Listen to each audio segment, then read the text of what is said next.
Sunday असल्यामुळे खूप late उठलो.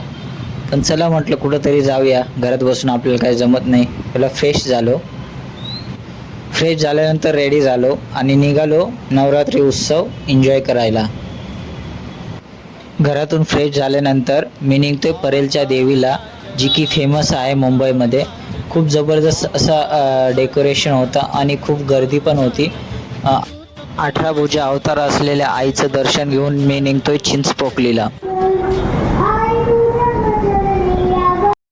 आई तुझ्या गचरणी आभाळ धरणी येऊन विसावले, देवा पिकांचे संकट जाई ग हरुणी तुझ्याच कृपेमुळे.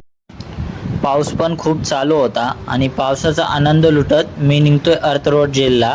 आणि फायनली अर्थ रोड जेलला पोचल्यानंतर जेव्हा मी मातेकडे जाण्याची जी एंट्री होती, जबरदस्त बनवलेलं डेकोरेशन होता. मी मातेचं दर्शन घेऊन निघतोय दगडी चालला, जे की फेमस आहे. फायनली दगडी चालला पोचलो. दगडी चालला आजपर्यंत मी फक्त मूवीमध्ये बघत होतो, आज साक्षात बघतोय. आणि एंट्रीलाच बघा किती पोलीस आहेत, कारण ही अरुण गवली डॅडीची नगरी आहे. डॅडींना सुद्धा पहिल्यांदा बघितलं मी. ट्रॅव्हलिंग करून तर खूप भूक लागली होती, मग थोडी पेटपूजा केली. जेवण झाल्यानंतर मी निघतोय घराकडे. Bye bye.